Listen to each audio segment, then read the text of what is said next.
Howie Roseman is sleeping with a smile on his face, my friend. Because behind the scenes at the Jefferson Health Training Complex, a bombshell piece of information just leaked to the specialized press. The Eagles have a clear target for pick 23 at next weekend's NFL draft, and that target is a 2-meter-tall, 352-pound monster who may be exactly what Philadelphia needs to get back to the top of the NFC. And look, the guy who broke this story is no ordinary reporter. He's a well-connected insider with sources inside multiple franchises, and he says that if this prospect is still available when the Eagles step up to the podium, Howie is going to pull the trigger without hesitation. But hold on, I'm going to tell you everything about who this player is, why he fits perfectly into the Eagles' philosophy, and what this pick could mean for the future of the franchise.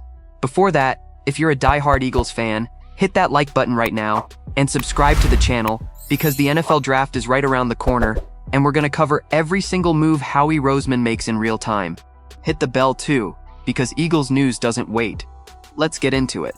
According to journalist Jason La Canfora of Sports Boom, the Eagles have their eyes on an offensive tackle who was recruited as the best in the country in his class. 5 stars, consensus top prospect, the kind of player that only comes around once every several years in the draft. A young man who left Iowa to play in the most demanding program in college football as a teenager, who faced the SEC as a starting freshman, and who, according to La Canfora, makes absolute sense for pick 23 if he's still on the board. Howie Roseman has already met with him twice. The name is Kadyn Proctor, offensive tackle out of the University of Alabama. Let me break it down. He's big in an absurd way, in a way that shatters every standard you'd expect from an elite-level tackle. At the NFL Combine, he weighed in at 352 pounds and posted a 32.5-inch vertical jump, a historic record for any player over 350 pounds in NFL Combine history, clearing the previous record by more than 2 inches. The broad jump? 109 inches. Think about that, a 352-pound human being jumping like a running back. For context, most elite tackles in the NFL weigh between 285 and 320 pounds. Proctor carries 30 to 60 pounds more than the average and still moves like he's lighter than most of his competitors. But the numbers don't stop there. In the weight room, Proctor squatted 815 pounds, benched 535 pounds, and power cleaned 405 pounds. The Freaks List, the specialist feature by journalist Bruce Feldman, ranked him as the second most physically extraordinary athlete in all of college football in 2025. And he did all of this playing through a torn labrum. A torn labrum, my friend. Throughout the entire 2025 season, when he was named a consensus All-American and won the Jacobs Blocking Trophy, the award for the best blocker in the SEC. Over 3 seasons at Alabama, Proctor went from allowing 12 sacks in his first year, still finding his footing as a freshman against SEC competition, to just 2 in his junior season. That is real development, from a player who learns from adversity and comes back stronger. PFF, the most respected site in advanced football analytics, gave him an overall grade of 86 points. And here's a story that not many people are telling, but one that Howie Roseman certainly knows by heart. When Nick Saban retired from Alabama in early 2024, Proctor entered the transfer portal and went to Iowa, the state where he grew up, close to his family. It looked like he was gone for good, but 3 months later, he came back to Tuscaloosa.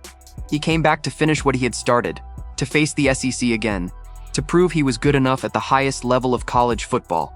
And he didn't just survive, he dominated, playing through a torn labrum, leading his group, and earning consensus All-American honors. That kind of attitude, making a hard decision, exposing yourself to failure, and coming back stronger, is exactly the character profile Roseman looks for when he goes deep into his draft evaluations. Here's the thing.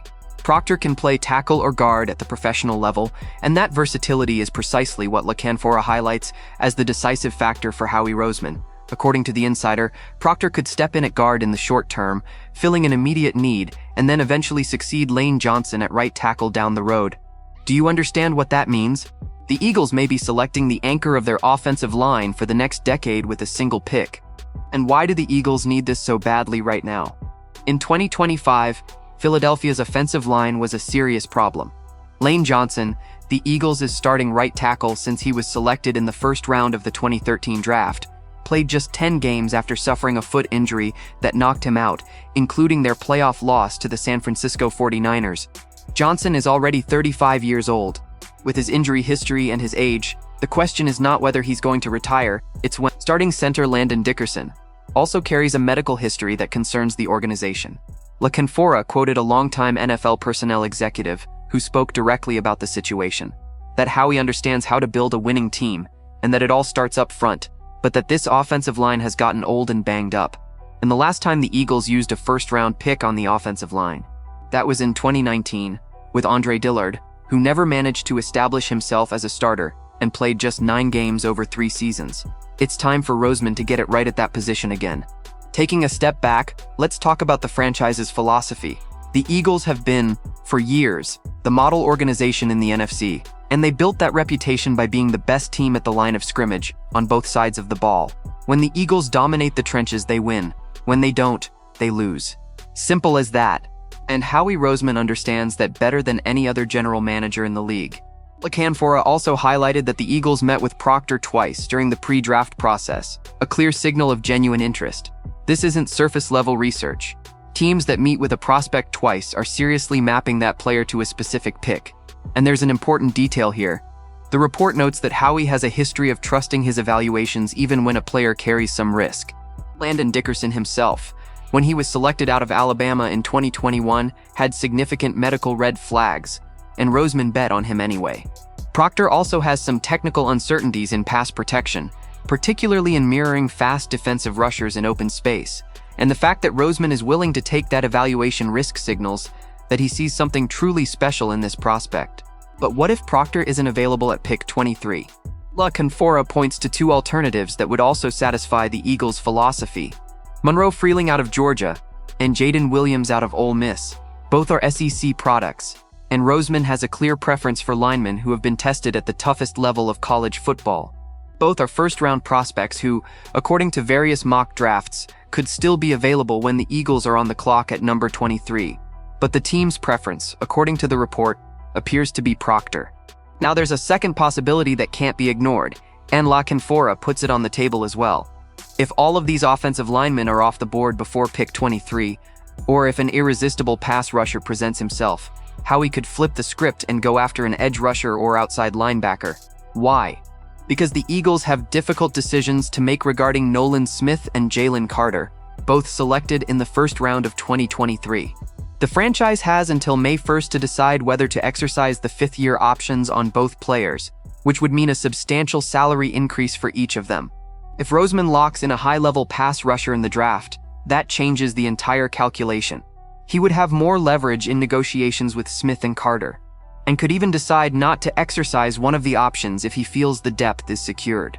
An NFL executive quoted by La Canfora said something that perfectly sums up Howie's mindset, that he is always looking for pass rushers, even when he seems to have enough of them. That is the mentality that makes a general manager elite. You can never have too many players who can get after the quarterback. But the central question remains, are the Eagles going with Kadyn Proctor at 23? Everything points to yes, if he's still available. The profile fits. SEC product, versatility between tackle and guard, an impossible physical profile, star potential at the next level, and a real need on the Eagles roster. Howie Roseman has found overlooked pieces and turned them into champions throughout his entire career. Now he has a chance to find the anchor of the Eagles' offensive line for the next decade with pick 23. With the draft arriving next weekend, with Lane Johnson aging, with Landon Dickerson and his medical history, and with Kadyn Proctor climbing the boards of virtually every NFL analyst in the country, what would be Howie Roseman's best move in the first round? Does he go tackle, does he go guard, or does he flip everything and go pass rusher? Leave your opinion in the comments. I want to know what you think. Don't forget to hit that like and subscribe to the channel. I'll be back later to keep you updated with the latest Eagles news.